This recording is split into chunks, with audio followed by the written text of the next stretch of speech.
Welcome everybody to the Greg Cherry Show. Obviously, the sad news at the top of the show, which we will address first, the passing of the very first Intercontinental Champion in WWE history, Pat Patterson.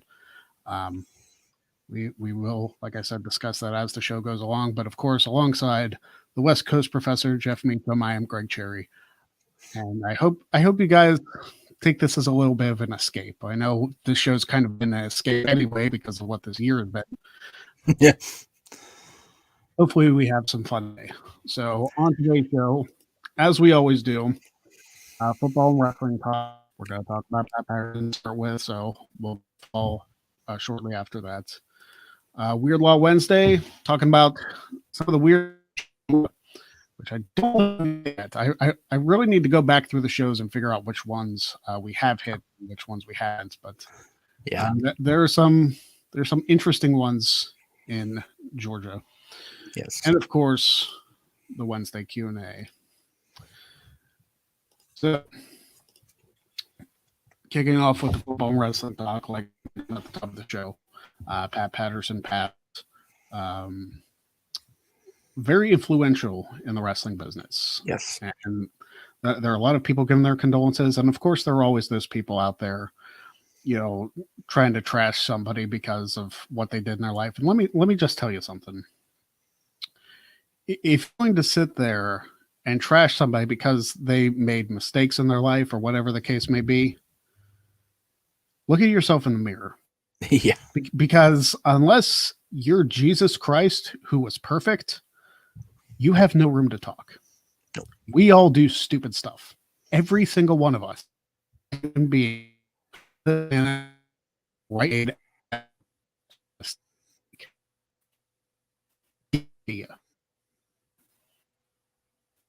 So, no matter what your opinions are of somebody, if you're going to trash them after they pass or whatever the case may be, I'm not naming names.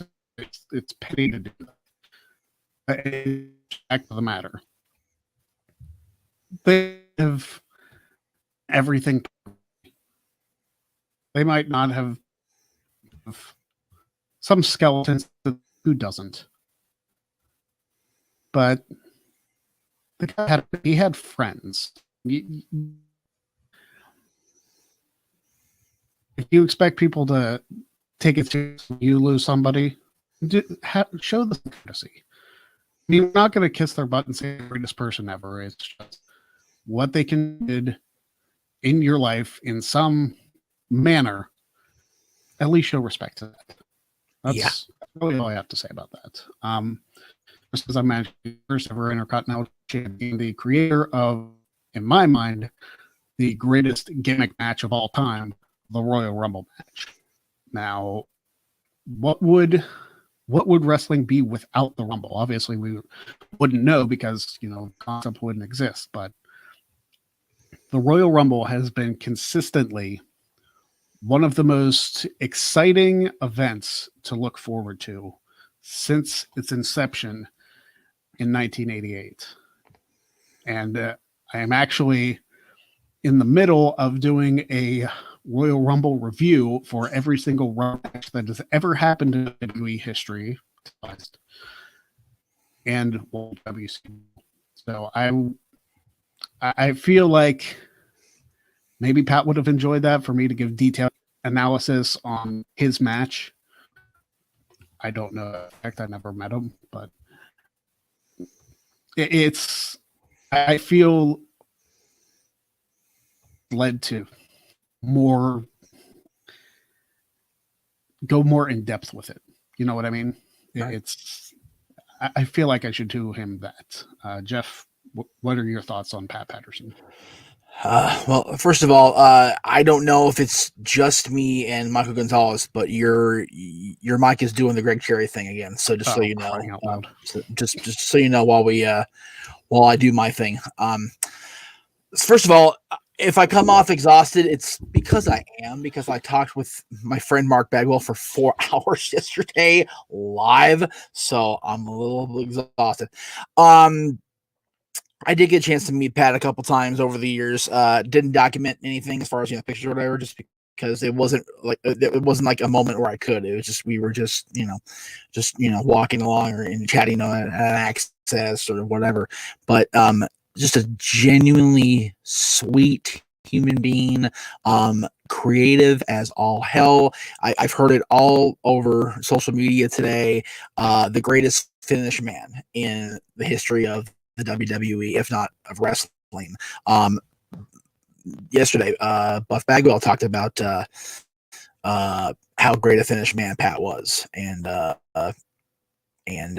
that he was so instrumental in a lot of the success of the finishes of the WWF back then. So, and to this day, it's Greg mentioned it. The Royal Rumble.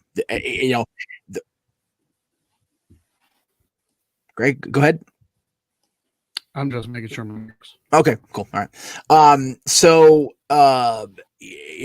Greg's put it best. Where would the road to WrestleMania be now without the Royal Rumble to send us on our way down that crazy 2.5-3 month path?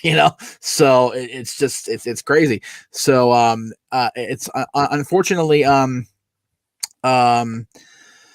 that we I've seen a lot of F 2020 or whatever, because it's like, guys, it doesn't matter what year it is. It just happens to be this is the crappiest year on record.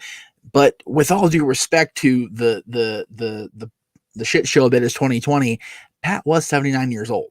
Okay, so it's 2020 didn't do this. It's just that we have to have another loss to talk about in wrestling. And I saw a few people say that people just tend to over exaggerate or over compensate their their feelings of loss in wrestling. It's like, well, I've noticed, and Greg and I have both been involved as far as working different shows or whatever. We tend to feel the loss more in our own little community, because we are so tight knit and often looked down upon by the outside world that when one of our own passes, we kind of like band together and feel it deeper than maybe we really should, because we're not I'm not friends with Pat Patterson or Pat Patterson's family or Pat's partner or whatever, but I feel like I've known Pat. I've gotten to meet Pat a few times, but we as a wrestling community always feel it deeper. And I guess that's just because we're an emotional bunch. I don't know. But anyway, he will truly be missed. And I know a lot of my friends that worked or have worked for WWE are really feeling it right now. So my condolences to all of you who were truly Pat's friends. People tend to shit on the McMahon family quite a bit, but I know it's a rough morning at the house in Connecticut for sure right now. So my condolences out to the McMahon family for their no doubt a huge loss. So anyway, there you go. It's one of those things, and you guys all have to let me know if I'm working again. That his contributions to the wrestling business, not just in the or on TV, for him being a character, or what the case may be, he's truly one of the greatest signs for the business that really doesn't get the attention that he deserves. Yeah. Like I said, what's up? Yeah. It's your entire picture, actually. You're cutting out altogether, video and audio. Like, I don't know what's going on over there. All right. Well, if you want to continue that, I will be right back. I'm sorry, man. I feel bad. Yeah. He again. Yeah. Pat is just I'm all by myself. Okay. So Pat just Greg mentioned the word character, for lack of a better term. Pat was the definition of the word character in more ways than one. Character as far as just a fun personality, a fun just a great, seemingly from what I've experienced with him, just a fun person, but also character in terms of my good friend Adam Pierce puts it very wisely all the time, very simply. character is what defines you. Reputation is what, people think of you, but it's character that defines you. And I don't think there's very many people that had more character than Pat Patterson. Yeah. All right. Now, before I continue on with my thing, am I good? It seems like you're good now. So we'll see how things go on here. All right. Well, obviously Pat Patterson was a big influence for me as a wrestling fan, considering what my favorite match type is. Right. And I actually had the honor of not competing in a WWE version, but one of my couple matches on the indies was a Rumble style match. Right. And it was just it was just a fun thing to participate in. Like it's so exciting. No, I didn't win, but I wasn't going to. But yeah, it's going to excuse me. It's definitely going to be a loss. I mentioned in some messenger chat today, I don't think it was the No DQ one, that they should dedicate this upcoming Royal Rumble to Pat, considering it was his match type. And I hope go as all out as they possibly can go for 2021. Right. And hopefully, because the Rumble is truly like everybody talks about WrestleMania being exciting. Sometimes I feel like the Rumble is more exciting than WrestleMania. Yeah, I agree. It seems like that way anymore. And while WrestleMania is WrestleMania, the Rumble is just something special that you only get once a year. Yep. So we'll miss it. And I hope that any wrestling company that ever does a Rumble style match does you proud. That's it. So before you do the thing, if we're going to talk wrestling talk still, we have to bring up Friday night. Yes. My goodness, man. For those of you who were not watching on Friday, the video is still up on Aaron's channel, my channel, and Jeff's channel. The finale of Wrestling Trivia, where I faced off you, defeated them 10-1, officially. And then the post happened, and that was, I know it's been a few days, but it was still a surreal experience for me. The fact that so many people collaborated to surprise me with stuff, because I got cameos, Christopher Daniels and Kurt Angle, two of my top 5 favorite wrestlers of all time. And of course, the rules reader, Sarah Purdy. You finally got her on No, Jeff. You got your wish. And then she was a person too, which that was cool. Yeah. But besides all the cameos and the surprise got. Yeah, dude. I again, I feel terrible because we're having this great moment, and your video is just atrocious. It's so okay. Well, I mean, we can see the belt, but you've been cutting that pretty much the entire show. Just so you know, I don't know what we're doing. I don't know what's happening, but yeah. Damn. Tell you what, I'm gonna switch what my internet is, because our power went out yesterday and it's been causing us issues. So let me switch internet. I'll be right back. Okay, very good. All right, so let me. I hate that I'm so freaking. It's terrible. Anyway, so let me get Jermaine's post here. It says, I wonder if WWE will do something special, not just for Pat, but do something along the line, like maybe have the Intercontinental title main event, the pay-per-view, maybe main event TLC or the Rumble. The problem with that, and I'm not in any way trying to demean or disparage my old friend Sami Zayn, but I don't see a situation where they're going to have Sami Zayn main event a show, a pay-per-view. He's not the character. He's not the gimmick to do that. There definitely needs to be something done at the Rumble, like Greg said. The Rumble was Pat's baby. The Rumble is Pat Patterson's ultimate contribution to WWE and WWE history and wrestling history.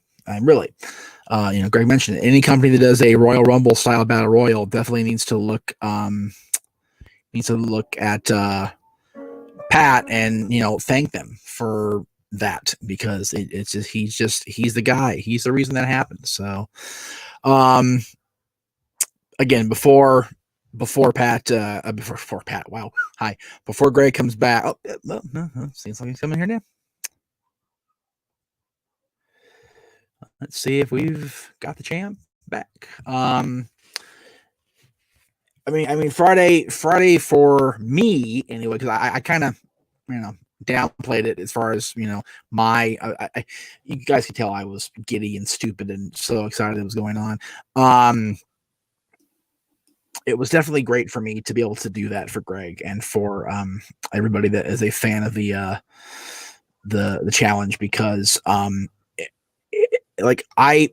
it's funny that we're talking about Pat today and the fact that he was basically the father, the creator of the Royal Rumble. It's so stupid. I sat there in this seat Friday night, airing the show and doing the post game live, and I felt like it was a paternal figure, creator figure, watching over this little thing that Aaron and Virtue and I had started 3 years ago, and kind of helped get on its feet and get walking and get talking and created into this little person. And now it's a full grown ass man, and it is what it is now. And Greg is the reason it is what it is now. This man, he has taken this trivia, the concept of the show that we started, and just made it a huge thing. And we have a championship that we all felt the need to actually have created and conceptualized and delivered to the man who has defined the championship. And it was so rewarding to see the reactions. Like, Friday was the reactions. That's all it was for me.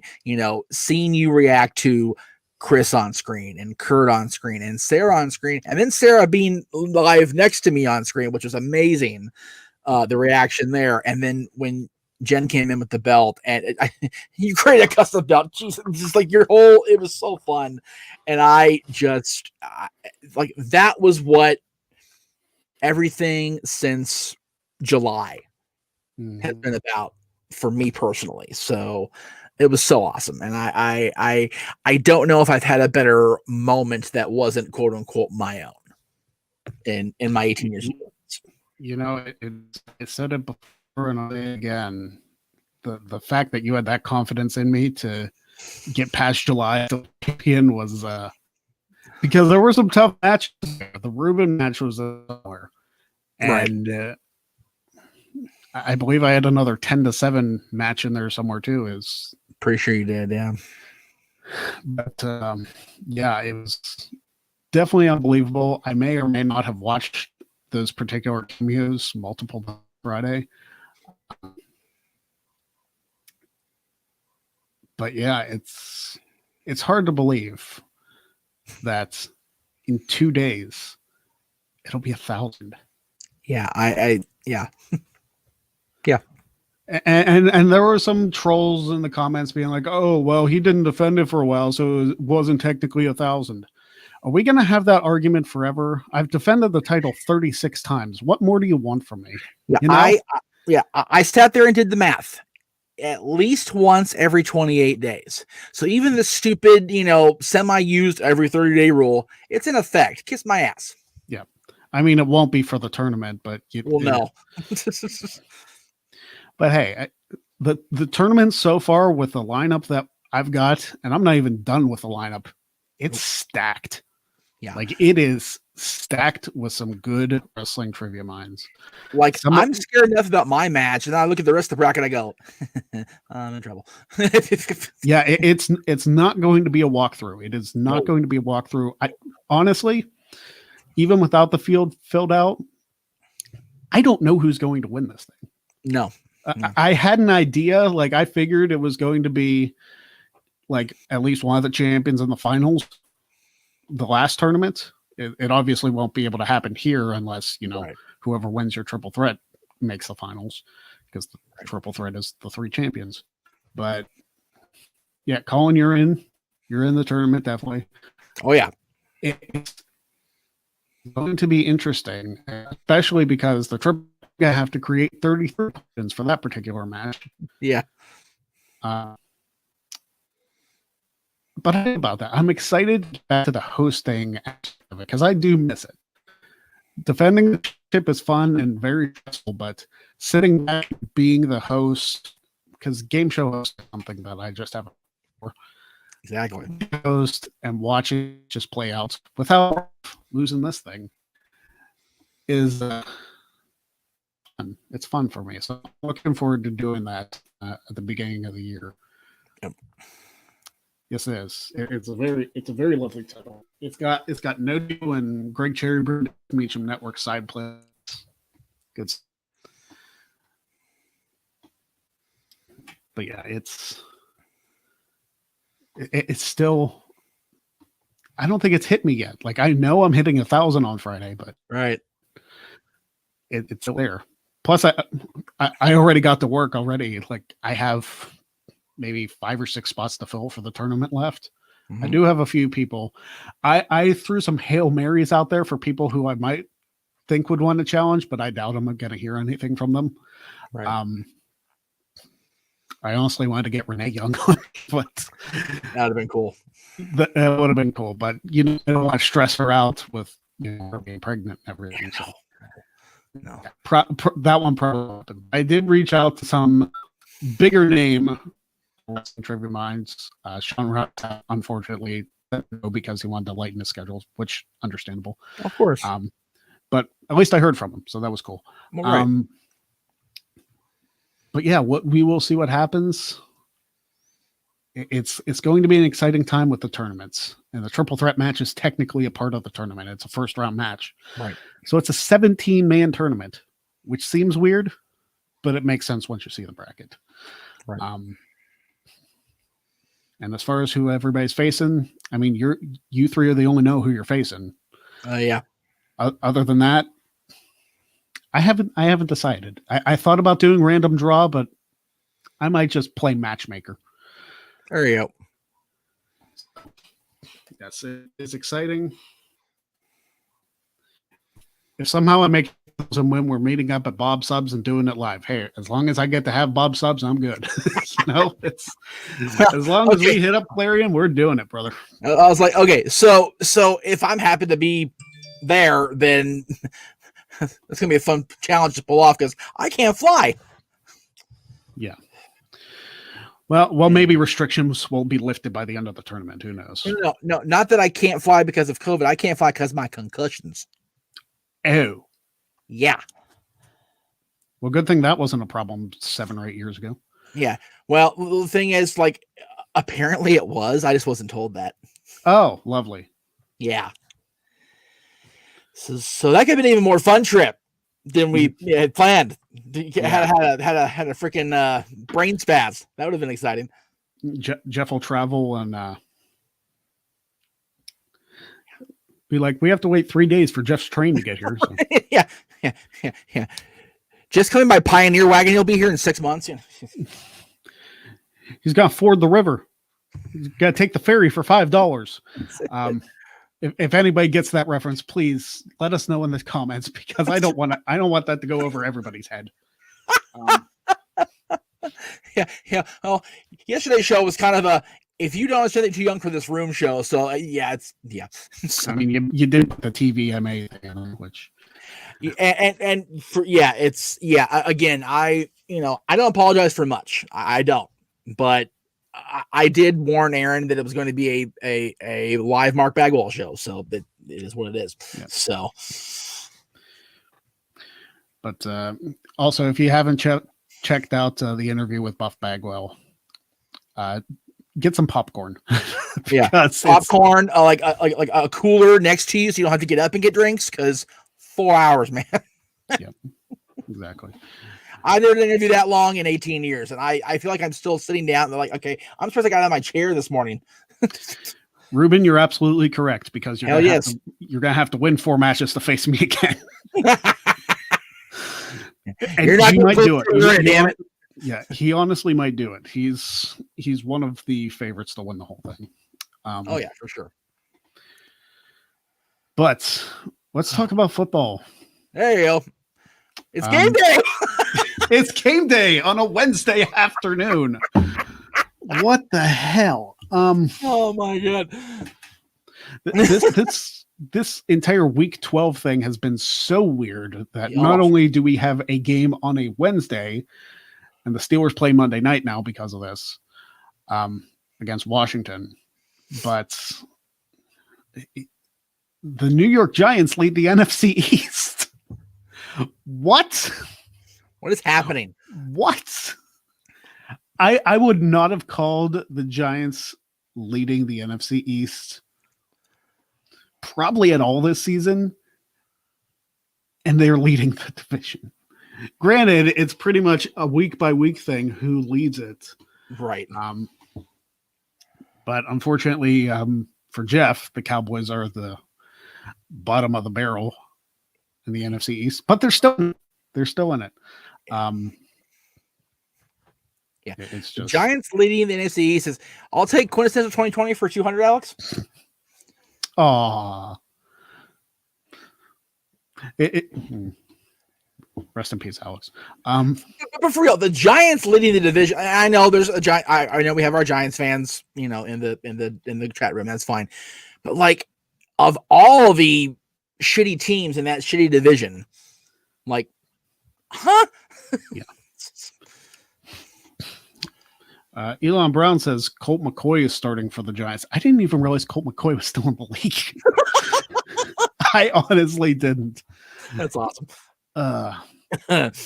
Yeah. How long is Jones out for? I had heard he got hurt, but I don't know. Yeah, I actually hadn't heard. To be fair, like I've said along, I don't actively oh my god, watch every game every week. And if the Cowboys aren't directly involved, or there's not some sort of I don't pay attention. So I was not aware that Jones got hurt, and that sucks because I actually like Daniel Jones. He's, other than the spaz a few weeks ago, which made for a wonderful fodder on Staff Boy Sports Bar, which I later got thing for and had to delete. It's, he's not a bad player. It's just, again, it's one of those things where it seems like every leading player in the NFL is going to get hurt this year before we're all said and done, or get COVID, one or the other. That's not the one I wanted to pick, but Joe Judge is building a winning culture with the Giants. Well, they still don't have a winning record, so that remains to be seen. Yeah, for real. Colin says the 8-3 Browns. Yeah, I mean the Browns are second place in the AFC North. Yeah. And it's by a couple games. Like if the Steelers knock off the Ravens today, the Browns are in a decent position to make the playoffs for the first time since 2002, at least. It's crazy. I saw another one. Good afternoon, guys. And what are you guys' thoughts on the Denver situation from Sunday? It's hot garbage. Yeah, I was going to say, thank you. Simply because, they gave the Ravens essentially another week to prepare for the Steelers. Yep. Which granted, it gave the Steelers another week to prepare for the Ravens, but it wasn't their fault.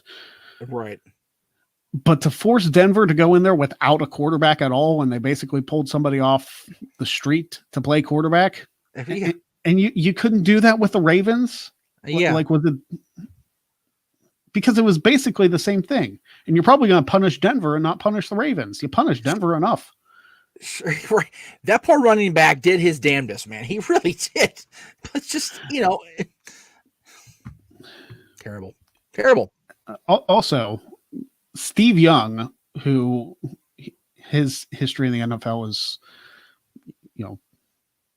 well documented. Yes. He said that the Steelers and the Ravens shouldn't play without Lamar Jackson. Piss off, Steve Young. That's what backups are for.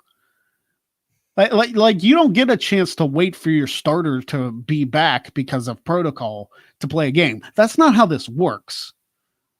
If that was the case, cancel the entire last season because Big Ben was out for 14 games. Right. Don't give me that BS. That, oh, we got to wait for Lamar Jackson to play. Why? So you can watch him lose in the first round of the playoffs? If they get out of here with that noise. Exactly. It's just so ridiculous. Like, why is in the NFL catering to Baltimore? Yeah. They're not even in the playoff hunt right now. Or are you trying to get them there? Like, what it so England. Like, New England probably isn't getting this kind of treatment, but Baltimore is? Right. How much have in Lamar Jackson? Honest. And he's not even that great of a passer. No. If he can run, fine. He's a mobile quarterback. He's got that going for him, but he can't pass. No. Not in the NFL. Steelers picked him off twice. Yeah.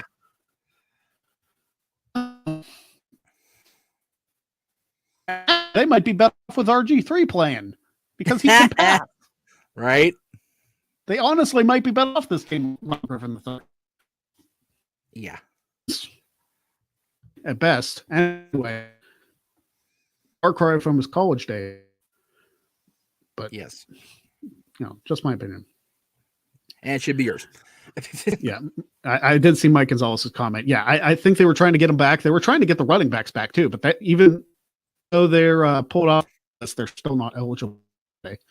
No. Good thing you postponed the game just to get your running backs back, and then they can't play anyway. Yeah. Stupid shit. Freaking jerks. Like why? What is the point? Like, you delayed the game 3 times. Who knows? Somebody check Twitter. Maybe they delayed it again. Right. I'm waiting for it to happen. Yeah, it's absurd.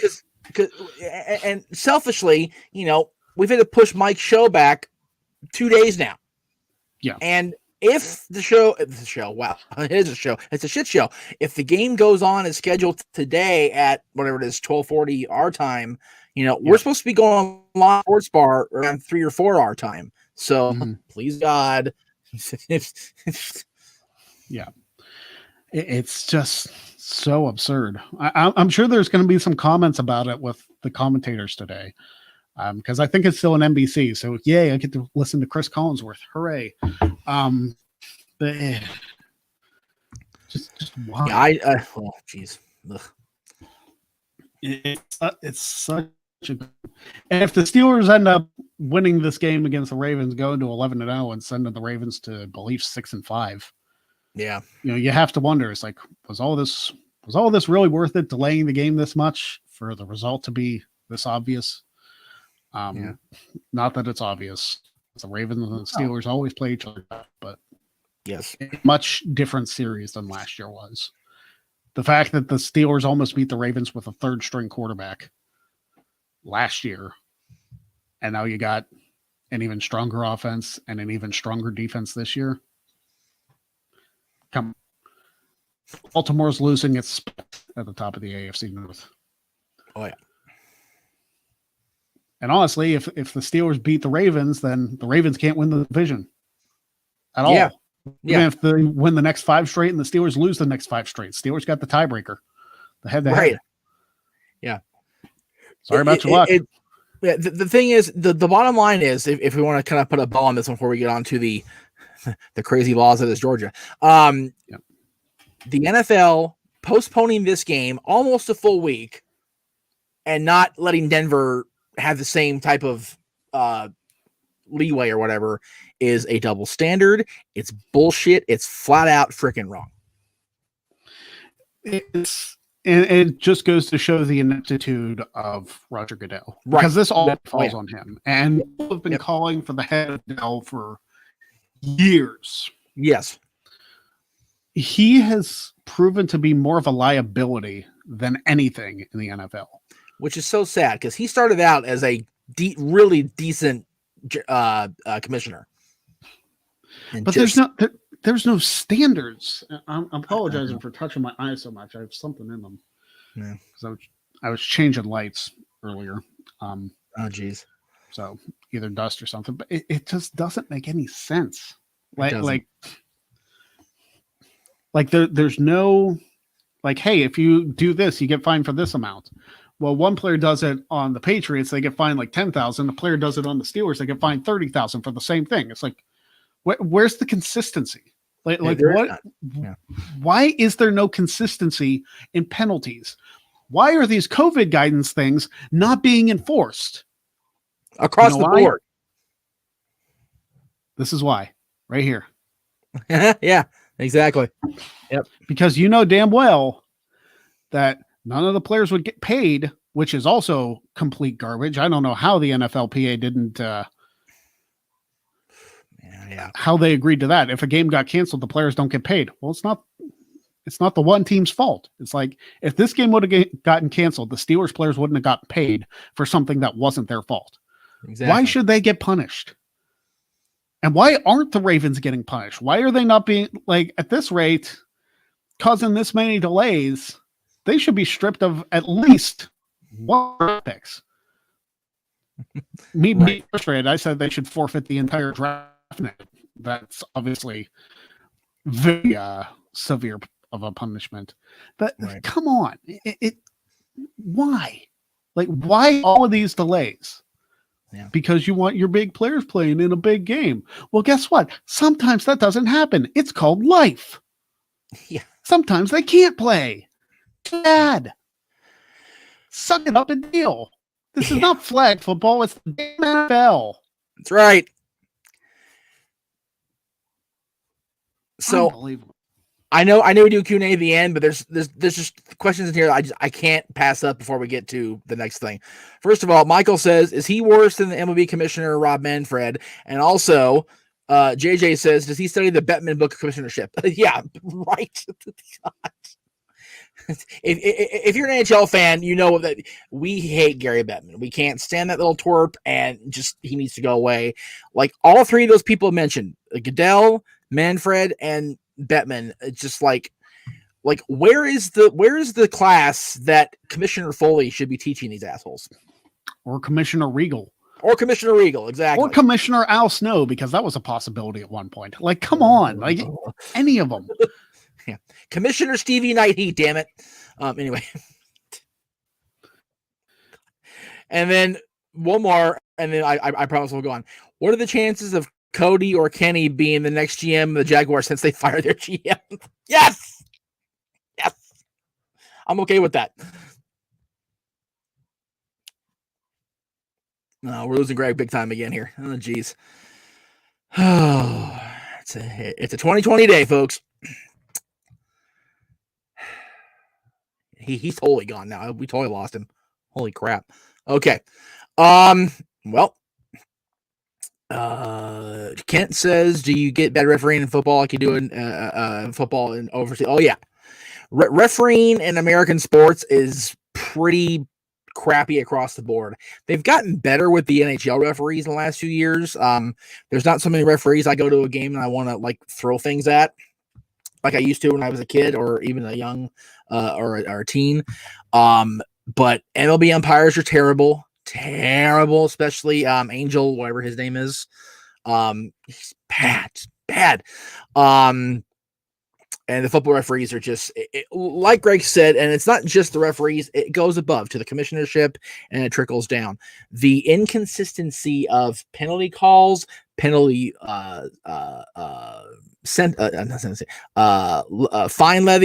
levied, it's so shitty across the board and it's ridiculous. And I don't understand.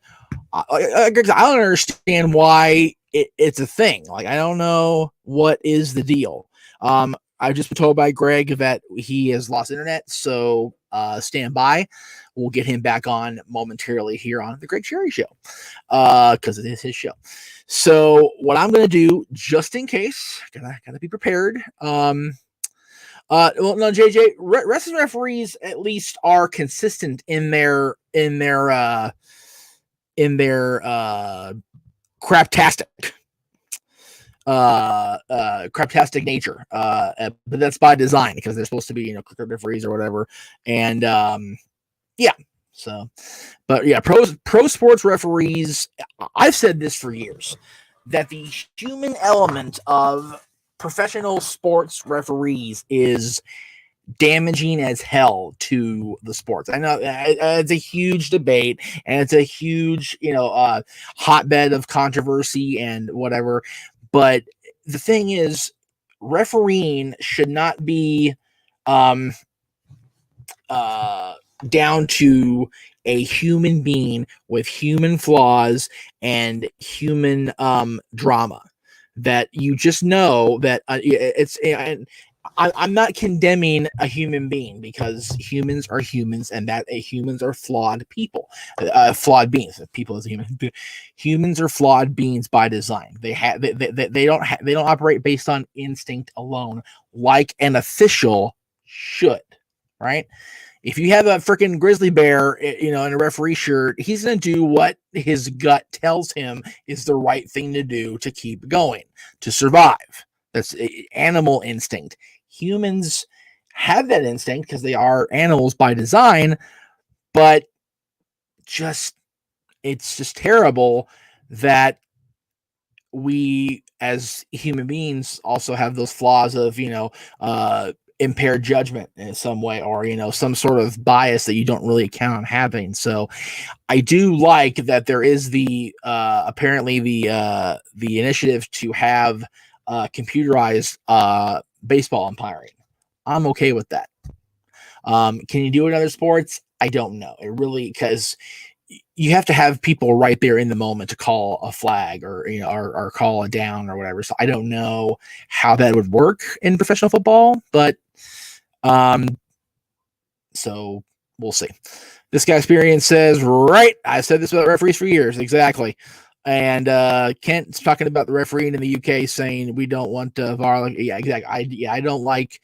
I've had to referee my son's soccer games and other things, my friends and things over the years, and I've had to do sideline stuff at football when I was in high school and when I've worked at high school. So it's terrible. And yeah, the court system here also is very unfortunately human centric. So there's a lot of ways we can go, but we're going off into the damn weeds. So let me just let me change the banner here, because I'm going to look up if I can find it here. There we go. We're going to go into the weird laws for Georgia. And the reason I actually chose Georgia, for what it's worth, let's see if I can find it here. I know I looked at it earlier today, so just bear with me here. Here on Georgia state laws. Okay. I know that I don't remember. Let me ask Greg, because he's still working on his stuff here. So let me just what is the website you use for the weird laws again? Okay. Anyway, I picked Georgia because Sunday, of course, if you're not living under a rock in the wrestling world, is WARGAMES, presented by NXT. There'll be 2 WARGAMES matches. Again, I don't call them WARGAMes. It's not WARGAMES. It's not really the WARGAMES match. But the very first WARGAMES was in the Omni in Atlanta, Georgia. So I decided, you know what? It's pretty much WCW week on my channel anyway, because I had the all the stuff going on WCW wise Monday. I was talking about a lot of WCW things on my show, and of course Bagwell yesterday, who is a WCW lifer because they only had 11 years when he was there. But so I said, you know what, we're going to stick with the topic. They're going to be in Georgia, a Georgia-born concept on Sunday with WARGAMES. So that's what we're going to do today. But it looks like Greg's going to be back here in just a second. So I'm going to kind of just dance around this and see if I can go I can just stall. This guy Experience says that Commissioner Foley reference is classic. Yeah, I have said for years, when it comes to the commissioners in sports, if it was a real thing and it wasn't just all penciled in by Vince McMahon or whatever, Commissioner Foley was a tremendous authority figure, as was Commissioner / currently General Manager NXT Regal. They're great. They're both great. And yes, thank you, JJ, for reminding me. tomorrow, Thursday, on Wrestling Rewind, if we can get Greg's internet to cooperate and not be a bunch of nonsense like it's doing today, poor bastard, we're going to record the commentary or our watch along of Piper versus Valentine from Starrcade, which was a dog collar match, and it's brutal. I'm not going to lie. If I can get it on the screen, you guys may want to do a little parental advisory before you watch that match. It's barbaric. And then Friday, we're going to talk about Starrcade on Dads doing the top 10 Starrcade matches. So welcome back. Hopefully my internet holds out for the next 15 minutes or so. Xfinity is getting quite the letter today. Oh, yeah. Because this has been on and off all day. Our power surged at about 1 o'clock in the morning, turned all our lights on, and knocked them off basically the power grid, which is, we couldn't turn them off unless we did it manually because we got all smart bulbs. So that was fun going throughout the house and trying to fix that today. Same house, right? What's that? Same house as what I was in, right? Yes. That's a big house to be doing that kind of shit in the dark. Mm-hmm.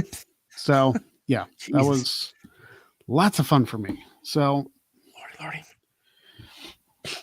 Chris, that's not real. Please, and please, no. But I'd like to announce right here on the show, Smoky Mountain Wrestling returning in May of next year. I'm going to be running it. Me and a guy named Kim Jornet. So there you go. If you don't know that reference, you're too young for this show. We'll see you next time. Yes. All right. Let's get into Weird Law Wednesday before my internet craps out again.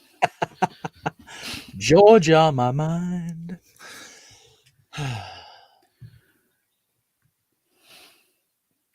If an organization non-registered as nonprofit fails to register their raffle with the local sheriff, that group risks paying up to $10,000 in fines and spending 5 years in jail. Jesus. Yeah, that's insane. That's like I Love Lucy standard raffle faux pas. Holy crap. Yes. Jeez. Also in Georgia, I mean, this might be one of the weirdest laws I've ever seen. Oh, boy. The term sadomasochistic abuse is defined so broadly that it could possibly be applied to a person handcuffing another in a clown suit. Damn. Okay. How often does sadomasochism happen in Georgia? Yeah. Never mind. I don't want to know that answer. No, yeah. Also in Georgia, it is illegal to use profanity in front of a dead body which lies in a funeral home or a coroner's office. Because they're going to tell. Well, it depends. I mean, if you're in Paul Bear's, funeral parlor, who knows what's going to happen there, Then again, if they do tell, I think you have bigger problems. Right, right. Yes. Like the first one being, why are they labeled as dead? Yes. Anyway. Also in Georgia, donkeys may not be kept in bathtubs. I mean, Georgia just flipped blue, so I don't know if that's applicable. I understood that reference. A politics joke. You don't hear those very often on the show. All right. Well, the thing is, though, the whole thing's a joke, so we might as well. Yeah. But it's game day, so I can't wear that shirt. So Right. Because it's game day on Wednesday because NFL's a joke. Anyway. You're not kidding. In Georgia, it is illegal to strike a man on the back or front.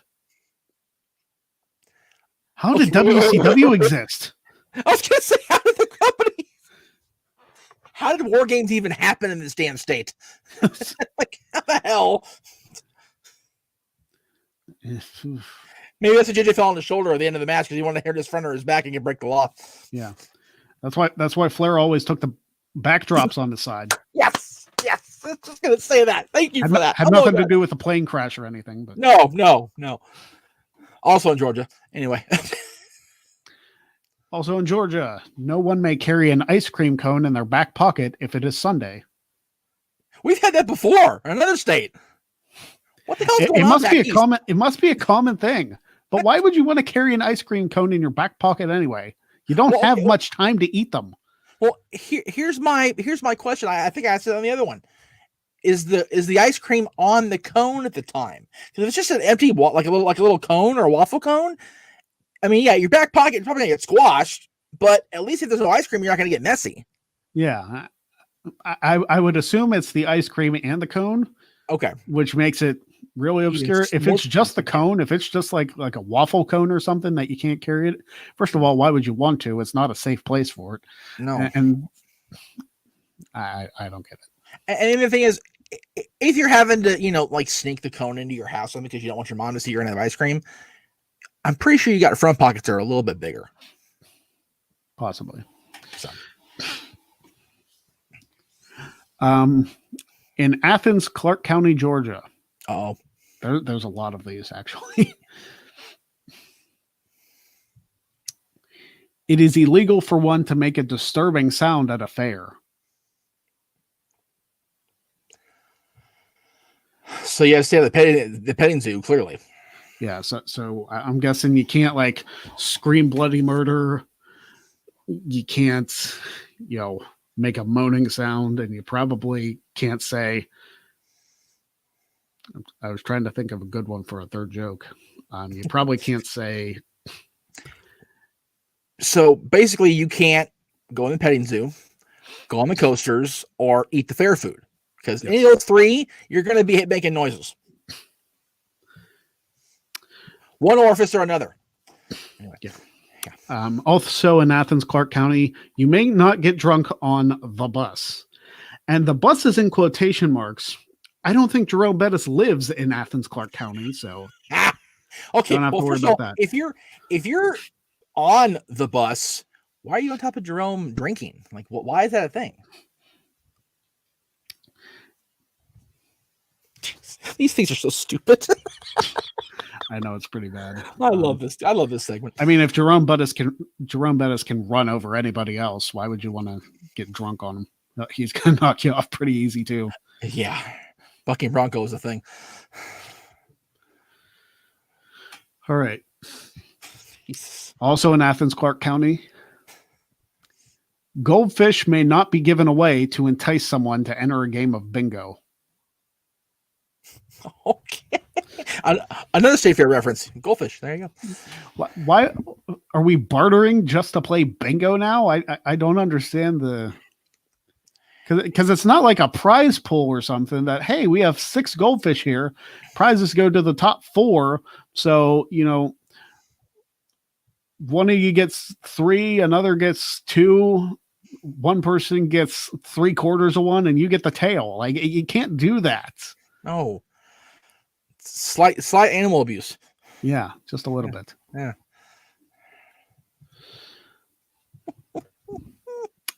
Also in Athens, Clark County. Jiminy Christmas. Massage businesses and adult bookstores may not sell alcohol.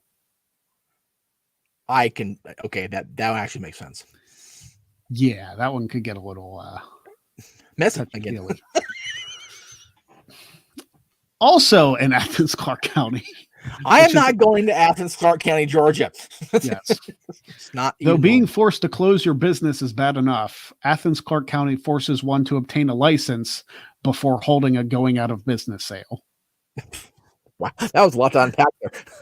Yeah, that was a long way to go to get there. to get where we got. Yeah.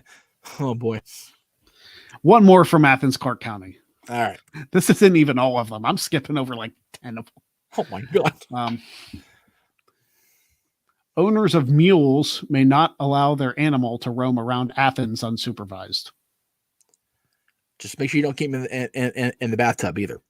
Yeah. So, this must be like I'm pretty sure Athens, Georgia is where the Bulldogs play. I'm pretty sure. Well, we could ask Shivani, but they don't like me right now at the Conradisons. So. Yeah, they can deal.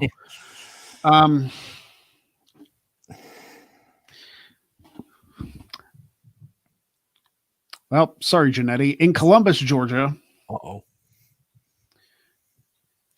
no one may practice the business of tattooing on Sunday. I mean, that one actually makes a little bit of sense because tattooing is not exactly a good moral thing to some people, and it's Sunday, so I get it. Yeah. Good luck trying to defend yourself or even support an argument for this one. In Columbus, Georgia, no one may tease an idiot. Tease an idiot? Yes. So in Columbus, Georgia, you can't have Twitter. Yeah. Columbus, go home. You're drunk. What do you think we do 5 days a week on this damn channel? Right. Also in Columbus, cussing over the telephone is against the law. Oh, that's bullshit. I am not going to Georgia at all. I'm not going near Georgia now. Yep. Also in Columbus, Georgia, bars may not hold a ladies' night. Okay, that's just sexist and stupid. Yeah. Please tell me there's a Cobb County one here somewhere before we continue on. Also in Columbus, Georgia, it is illegal for stores to sell cornflakes on Sunday. Okay. Just like in Ohio. What the hell is going on in the South, man? You can't buy cornflakes on a Sunday. What kind of? Why do people have so many problems with cornflakes? Put some sugar on them. They're frosted flakes then. I mean, right? I'm not a huge cornflakes or frosted flakes fan myself, but like I know a lot of people are. So, yeah, that's. I don't know. Oh, yeah.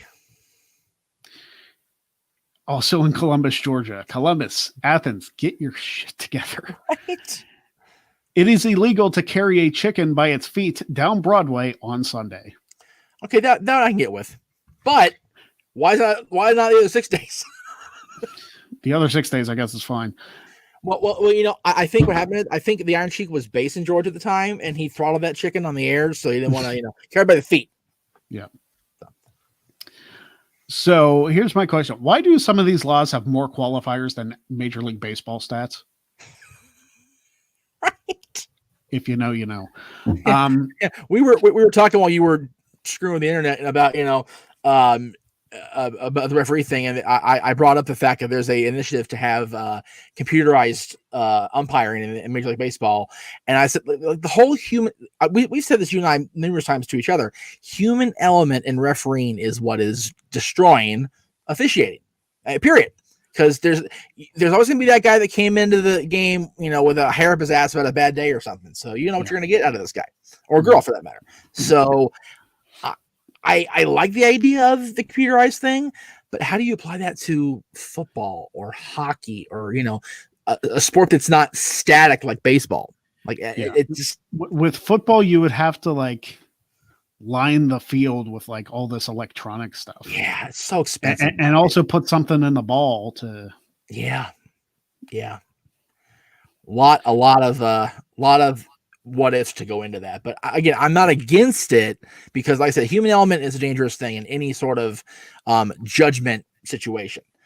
But there's a lot to unpack to make it work. And Ruben with the quote of the morning so far. What the hell? What's wrong with Columbus? What's wrong with Georgia? Period. Well, we're gonna hit a couple of wrestler towns back to back here. Okay. So. AJ Styles, I hope you follow this law because in Gainesville, Georgia, chicken must be eaten with the hands. Really? Okay. Huh. I mean, chicken is a hand food, but like a chicken breast, you're going to cut that up. So I guess. Interesting. Okay. And this one's for you, Cody, in Marietta, Georgia. And Bagwell. Though it is illegal to spit from a car or a bus, citizens may spit from a truck. I understand why the roads drive trucks down. There you go. Son of a plumber. Let's find one more here. Grandson of a plumber. This will be the final one. Okay. And I have 0 comments after reading. I think everybody just needs to let this one settle in and then move on without saying a word. And we're at the hour, so go for it, brother. In Roswell, Georgia, the flooring of adult bookstores and video stores must be non-absorbent and smooth textured. Oh my God. Good night. And we're done. For Greg Cherry, I'm Joe Bishop saying, good night, everybody. Oh my God. Yeah, I'm not. Yeah. I would say I'm not touching it, but that just makes more comments happen. So, damn. So that's the weird laws of Georgia. That one I can get behind. That's okay. That one's all right. Oh, and true, Ruben. Marietta is also Armstrong country. We can't forget the Armstrongs in our Georgia talks because if you didn't know, then your ass better call somebody because I love me the Armstrongs, man. I love all those guys. Man, I just have Brad Armstrong's WCW theme playing through my head. Right? The curse of the Armstrongs is going to hit us on the Greg Cherry Show. That's a badass theme, though. It is. It really is. And they were the only ones to use it. Nobody else in WCW in that damn Turner Library got that song. Nobody. Good. Nor should they. I mean, that is the Armstrong family theme song. Hell yes. All right. So, Q&A time. Here we go. And let me also say, where is it? Yeah. I mean, yeah. After what happened on Friday, seeing this beautiful piece of gold. That's right. On Quizlemania for a guy who's been champion as of Friday, this coming Friday, for 1,000 days.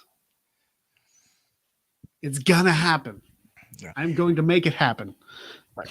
And as a fan Quizlemania champion, come on. Yeah. And the thing is, like, I was very outspoken to Quizlemania last week when we were taping the show. And Greg did a masterful editing job, and I thank you for that. By design. But you guys just need to step up or, let Greg step up and show you why you're a bunch of wusses. Even if here's the thing. I don't even care if I win. And that's weird for me because I'm super competitive. Yes. I don't even care if I win. I just want the opportunity to go on there and be entertaining. That's what I want. Right. Exactly. That's all I want. And if I'm entertaining and they bring me back for more, so be it. There you go. And if I win, then you can call me the greatest of all time. Either way. But you already are, my friend. Because let's see. I've won this. I've won the King of the Marks. I've won the Talkamania Trivomania Championship, which is now held by our own Chris Cass. I'm a fan Quizlemania champion. I mean, I'm basically Ultimo Griggin with wrestling trivia. Exactly. Which was the goal by December. So there you go. It was the goal. I mean, granted, I'm not holding all those simultaneously. Like I don't have the Talkamania one anymore. No. But I'm technically still the reigning fan Quizlemania champion. So 3 belts is still happening. There you go. So this question was asked while your internet was being in the back of the short bus category. I wonder if WWE will do something special, not just for Pat, but do something along the line like having the IC title main event a pay-per-view and maybe main event a TLC or the Rumble. I did mention that would be a nice tribute. And I said it earlier, I'm not trying to deride my friend Sami Zayn. They're not going to have a main event pay-per-view right now. Sammy's not main event guy. He's just not. So, yeah, am I wrong there? Or, unless they give him an opponent that will like take the title from him in that main event and like build a nice story around it. Right. But the idea is nice. I mean, the Rumble is main eventing the Rumble pay-per-view anyway. Let's be honest. It's very rare that it hasn't. So, I mean, it's possible that it won't. It's happened before. I think the last time the Rumble didn't actually close out the show was the year you were here, 2013, because it was the Rock and Punk. Because the Rock, yeah. But yeah, the Rumble typically closes the Rumble pay-per-view. Yeah. And I think as long as they dedicate the Rumble matches to him, that's good enough for me. I agree with that. Because it was his baby, and that's what I think they should do. Yeah. Elon says, besides the actual Rumble match, what's your favorite match at Royal Rumble? I'm assuming he means over the course of the last 30. Right. What's our favorite non-Rumble match? Pay-per-view match. Right. Clearly, The Undertaker and IRS at 95. No. Clearly. I'm sure a lot of people don't even know that match happened. You know what? When I was going through watching, I had forgotten. And then I went, wait a minute. They showed the highlights during WrestleMania against Bundy. Yeah. So I knew in some part of my mind it actually happened, right? And I'm watching, I'm like, when did this? Oh, well, that's right. For the longest time when I was a kid, I thought that was an Intercontinental title match. I was like, yes. You thought it too? I you know what? Like not as a kid, because I was so like focused in, like whatever. But yeah, for some reason, like I knew that it was Jarrett and Razor for the IC title. But when I would go back and watch, I go, why is this happening? Like, is it a title match? And I thought, oh no, he's trying to collect on a death tax, which is okay, but it's 95 WWF, so that's duh, no kidding. Yeah, what's so funny is like I wanted so bad for Mike Rotundo to have a program Undertaker, because I love both those guys. Mm-hmm. But just, I mean, like, other than the whole only two certainties in life, death and taxes thing to tie it in, there's really not a whole lot there, other than he's part of the $1 million corporation that Taker's running through. Right. So it really just. As far as like our actual favorite match, I was at a Rumble Live and Daniel Bryan and Bray Wyatt tore the house down. Oh yeah. So that one was fun. Besides the actual Rumble match, Shawn and Triple H, Last Man Standing. That was damn good. Rock and Mankind, I Quit. It's funny. JJ suggested we watch that on Rewind in January. Yeah. I'm okay with that. I really want to ask Aaron to be on with us, because he was there. Right. And he does make a cameo in the Rumble match, which would be fun to watch too. But I mean, I don't know if it's a favorite, because it's very, even not knowing the Foleys are in the front row, it's a very hard match to watch. Yeah. I mean, it's one of those matches where it's historic, right? But it is hard to watch all those chair shots. Yeah. My favorite non-Battle Royal Rumble pay-per-view match is actually Triple H and Cactus from 2000. I love that match to pieces. I do. I always have. Benoit and Jericho ladder match. I was going to say, the following year you had Benoit and Jericho, and you had Hunter and Kurt, which is, they're both great. So kind of hard to argue with Triple H at the Royal Rumble, I guess. Well, I mean, at any show, I guess, because Hunter always. Don Marie and Tori Wilson. Oh, sorry. Well, I prefer their segment in the hotel room. Anyway, damn. But yeah, there were lots of good matches that happened at the Rumble that weren't the actual Rumble match. Yeah, I mean, what's funny is for a show that's very centered on a hour-long match, 2 of them now, which I love. I know you do. I wish I could have been at your house 3 years ago. That would have been awesome. Awesome. That would have been awesome to have you experience that with you. That would have been really cool. Mm. But they do have a lot of great, undercard stuff at the Rumble. And I hope that even though they may be in the Thunderdome, that they still do that this year. That'd be nice to have a great undercard under that show on those matches. Cause it's 2 hours, but you can't just build the entire show on it without, some sort of support system, and that's with any show. So, I mean, probably, I don't want to say it was the last good non-Rumble match, but Edge and Ziggler. Yeah, that was surprisingly. The story was actually not true. Huh? Triple threat in 2015. Oh yeah, yep, yeah, that was good. Cena, Rollins, Lesnar. Yep. Yeah, it's one of the few times where I look at a Brock match, I go, yep, because that was damn good. All 3 of them were damn good in that match. Mm-hmm. Cleaver, our buddy Colin in Ohio, with the other weird loss we had a couple weeks ago. Do you feel the women's War Games match is even necessary this Sunday? I mean, it's for the sake of doing the War Games match. because I mean they're doing the double cage, the double ring anyway. Right. At least I think they are. Has it been confirmed that they're doing the double ring, or are they just going to do it all 8 in one? Yeah, ring? I'm not sure how they're going, because I mean they're still going to be in the Thunderdome. I don't know if they're going to reconfigure it or what. Well, aren't NXT in a different building? Like, aren't they in the where the They're Cruiserweight at the Classic was? PC or wherever. Yeah, they're the Capitol Wrestling Center. Thank you for reminding me of that. Yeah. So I don't know if they're going to reconfigure that. Yeah, I mean, because do they do that and then turn it right back around for Wednesday? It's interesting to think about, because there's, again, this whole situation we're in right now with this pandemic and everything is just so unprecedented in any facet of our lives. So for WWE to have to try to figure out, I mean, yeah, it's all in house, because you don't have to worry about renting, like the Amway or anything. You're in your own house, right? But how much do you want to spend for the sake of one night? Now, here's my question. The babyface team only has 3 announced participants, correct? For now, yes. Yeah, so it's Shotzi, it's Rhea, and it's Ember. Io the third? Ember. Oh, Ember. Io's not on the card yet. See, I feel like this match is going to be the heels win, and whoever gets the pin or the submission will be Io's next challenger. Well, I predicted on Monday when I talked about this show that it's going to be Io in that 4th spot.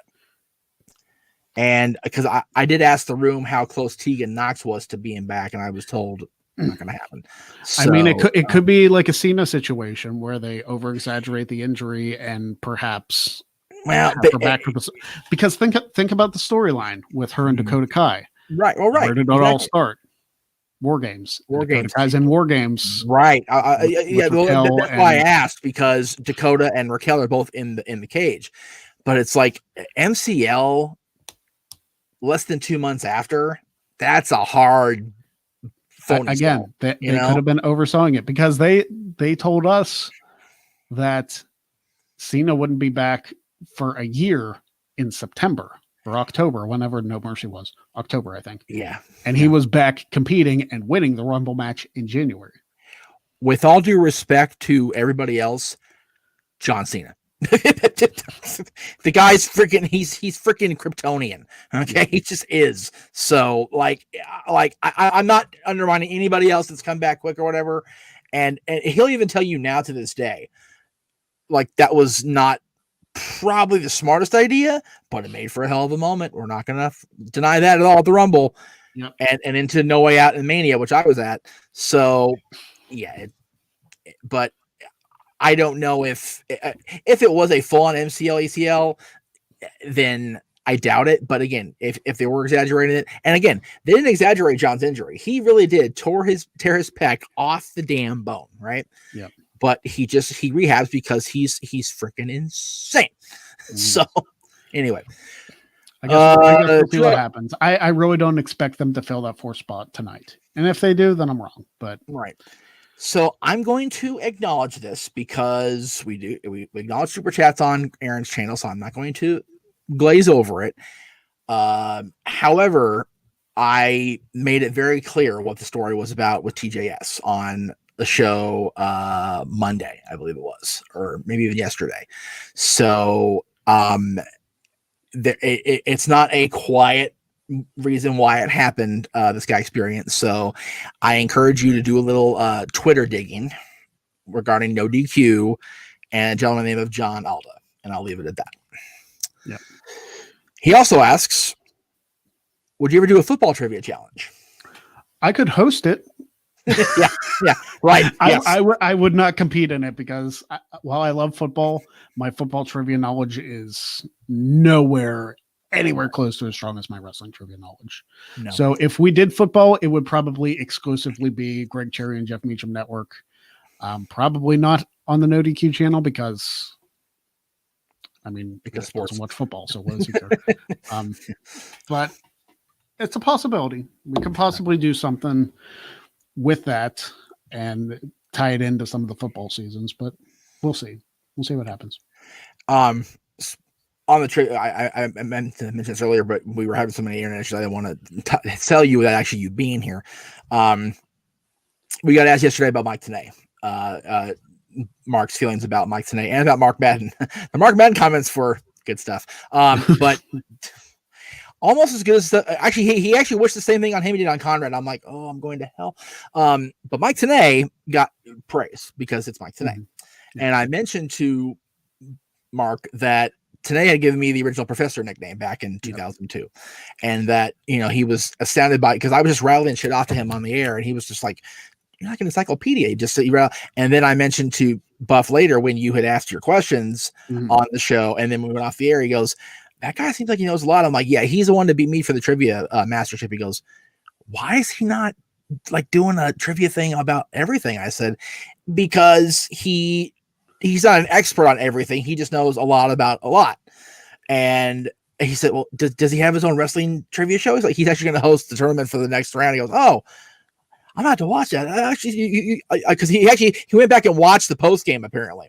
Nice. So he was like, you guys were just having so much fun, man. I'm like, that's what we do. Yeah. So, all right. This guy experience also says, with the $2 super chat. So again, thank you for the $4 altogether. Do you see Cedric Alexander winning the US/IC title? I mean, anything's possible. Yeah. I mean, I would like to see him and Shelton actually win the tag team titles because yes. I love the New Day. Always love the New Day. Yes. But man, give the Hurt Business their due. The Hurt Business is killing it this year. Yeah. They are up for faction of the year if in the DQ.com year awards. If they don't win, I want to see every vote and why. Like, who's been more dominant as a faction this year in any brand of the company? Or any company for that matter. I mean, really. The Inner Circle, Jericho's been champion. That's fine. The best friends were Orange Cassidy? No. Just different. No, Hurt Business has been kicking ass, and they weren't supposed to. They had a guy who's been gone forever. They had a guy whose equity as a main eventer was shit. They had Shelton Benjamin, who's just been there and spinning his wheels, and Cedric, who's been, almost ricocheted into obscurity. So they are the greatest success story of this year in this crazy pandemic by far. Man, I want one of them to win a world title. I really do. Make it MVP. Yeah. Make MVP win the world title. Right. I'm fine with your MVP or Lashley being a world champion. And Bobby Shelton to be champion. I wanted Shelton to be champion since 2004. Right. I'm fine with any of the heavyweights of that group being a world champion. They all deserve it, Lord knows. Yeah. So, all right. I'm going to see what we got here. All right. So 2 more questions, and then we'll go ahead and do the thing. Yeah. Chris says, best Rumble moment. I leave it to the Rumble expert. Best Rumble moment. I mean, Edge coming back last year was huge. Oh my God.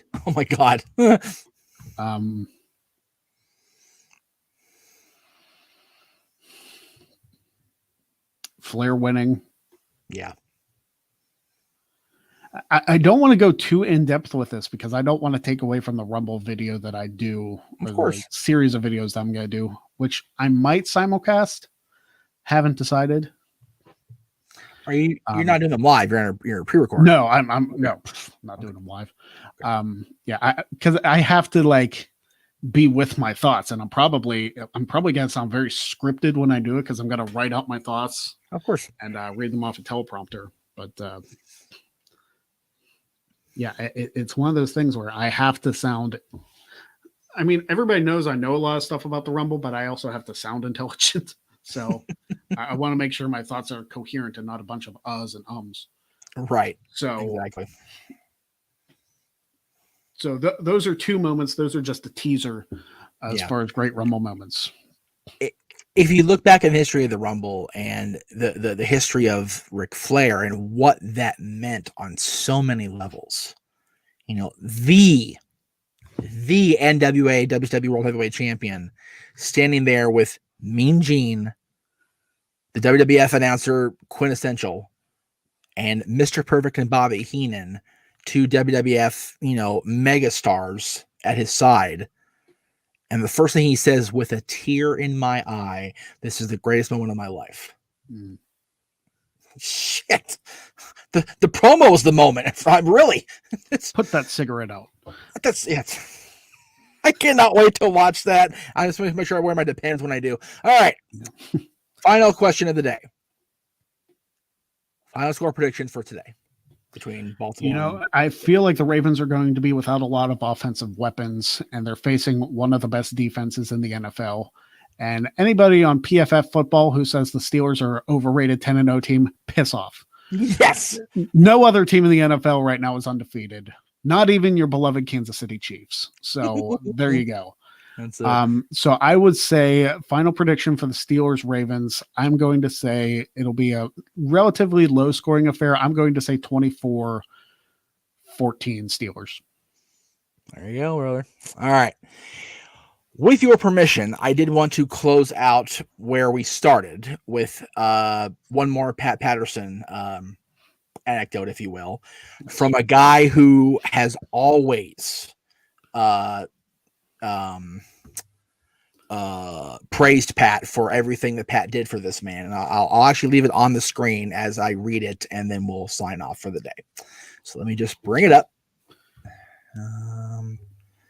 Do that, and do that.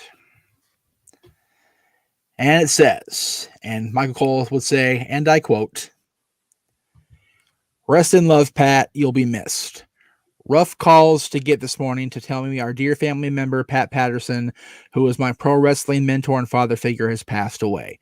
A WWE Hall of Famer, true trailblazer, and one of the most brilliantly creative wrestling minds the industry has ever known. He was also responsible for calling Vince McMahon when I was training to become a pro wrestler, my $7 days, and said, 'Vince, you got to see this kid work in the ring.' Vince flew me to Raw a few weeks later. I had my first match in Corpus Christi, Texas, ever. The rest is history, and years later, here I am writing this post. Cue Sinatra's My Way, Pat's favorite song. I've lived a life that's full. I've traveled each and every highway, but more, much more than this, I did it my way. Love you, Pat, and thank you. I'll see you down the road."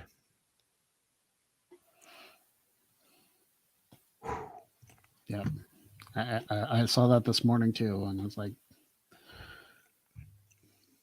think about how much influence Pat Patterson had in the business and really in the world, because The Rock is the biggest movie star out there.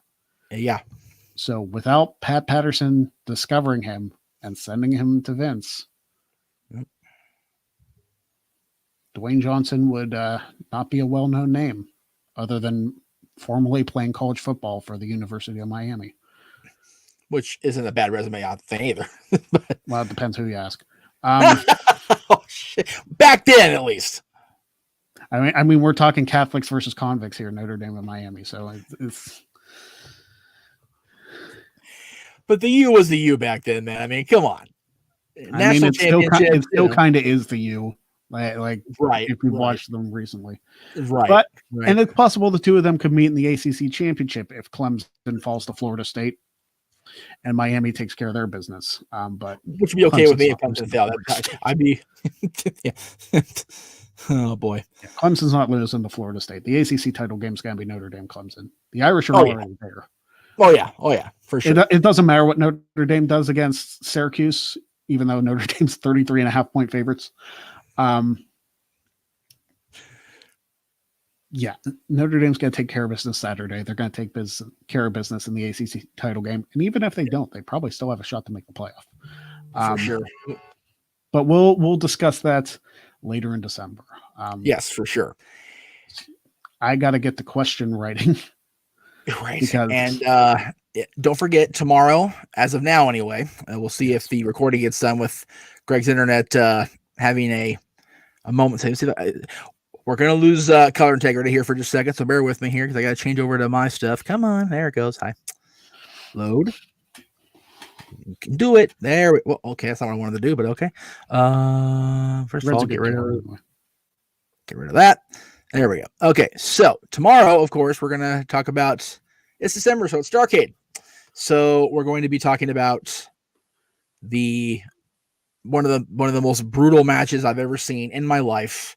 And this back in '83 when it didn't happen a whole lot like this. Roddy Piper versus Greg Valentine in a dog collar match in the middle of the Greensboro Coliseum. It just crazy. Have you seen this match? No.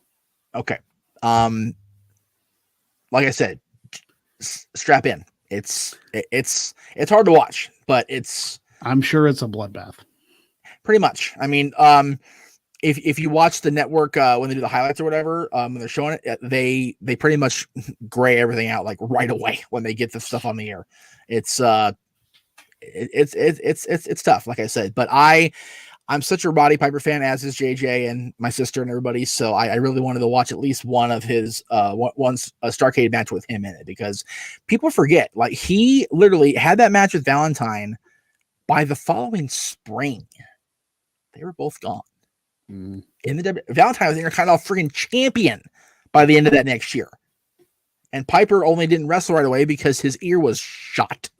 So he had to manage first Dr. D, and then, of course, Orndorff, and off went to Mania. Anyway, my friend, I appreciate you letting me on and talking more than I needed to today, because, yep, is what it is. Sports Bar tonight on the Jeff Beach Network with Mikey and I, if the game happens. Well, let's see. 227. They haven't canceled the game yet, as far as I know. And it's scheduled for what? 3:40? 3:40. So yeah. Hour 13 to still have it screwed up here.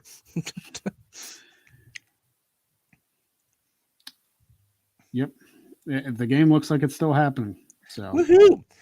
Well, I'll see you guys in about 4.5 hours or so. All right. And go Steelers. It's Steelers. game day on a Wednesday. I don't remember, and I wish I would have looked it up beforehand, when the last time the NFL had a Wednesday game was. I feel like it would have been like a Christmas Eve game, perhaps, probably, or something like that. But other than that, I'm not sure. Well, I'll have the stat boy look it up, and he'll have it at the top of hour 4 today. So there you go. Well, there you go. So Steelers game playing in an hour, and stay tuned for my series of Royal Rumble videos coming probably either late December, early January, probably the latter, honestly. Right. And also the Wrestling Trivia Challenge Championship Tournament, which will be happening beginning of next year, simulcast on all three, because that was fun. That was fun to do the simulcast and do the live post show right after. It's I have been asked to if I'm doing anything besides being a contestant guy, to minimize my stuff, because post game took an hour. Yesterday took 4. Yeah. Well, it's okay. You got a month to prepare. It'll be post Christmas at least. Right. Exactly. So until then, for Jeff Meacham, I am, of course, the longest reigning Wrestling Trivia Challenge champion in history. 1,000 days this Friday. And we would like to thank you all for joining us. And we will see you all next time. Where? On the Greg Cherry Show.